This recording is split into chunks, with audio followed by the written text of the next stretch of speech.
Hello guys! Moi, je vous fais une petite vidéo parce que ça faisait longtemps. Tiens. Ça me manquait un petit peu. Puis là, aujourd'hui, comme ça gelait dehors, je suis resté à la maison et je me suis dit, je vais faire une petite vidéo. Une partie du montage du 400.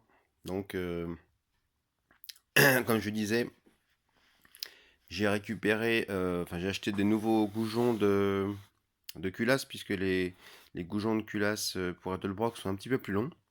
Donc, je vends, je le répète, les goujons d'origine pour culasse Pontiac ARP, donc de très bonne qualité. Alors vous allez me dire, mais pourquoi mettre des goujons puisqu'il y a les vis d'origine? Bah oui, effectivement, les vis d'origine.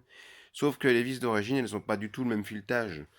Donc pour créer pour faire un serrage parfait, il faut un couple de serrage qui soit correct et dans le bon ordre, bien entendu, mais ce qui est le plus important, c'est le filetage. Le filetage des goujons ARP est beaucoup plus fin, on le voit ici, que les filetages standards. Donc au niveau réglage du couple avec la clé dynamo, c'est beaucoup plus précis.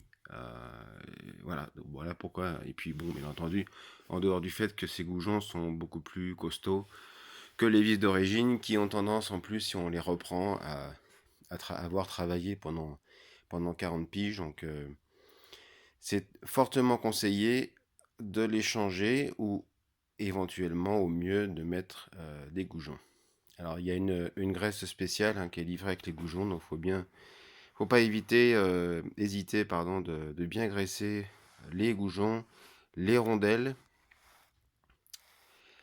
et comme ça le serrage sera parfait. Voilà. Le couple de serrage dépend bien entendu des culasses, et puis l'ordre de serrage, par contre, il est quasiment tout le temps le même. On part toujours en étoile, et tout ira bien. Pardon, pas en étoile, en escargot, excusez-moi. Et tout ira bien. Voilà. C'était la petite vidéo du jour. Ça, je me suis dit que ça animerait un petit peu, hein, parce que les photos c'est sympa, mais une petite vidéo c'est toujours mieux. Voilà, je vous ferai une autre étape de montage quand je mettrai les tiges de culbut et les culbuts, puisque comme vous aviez vu sur le forum, j'avais un petit souci, les tiges étaient trop courtes. Et mes culbus n'allaient pas non plus d'ailleurs, donc il a fallu que je change les tiges de culbut, les culbus, et puis aussi les goujons de culasse, puisque c'était pas les bons non plus. Enfin voilà, c'est l'aventure. Le tout, c'est d'y arriver. Et puis, un de ces quatre, de le faire démarrer. Voilà, merci à tous. Et puis à plus tard pour une prochaine.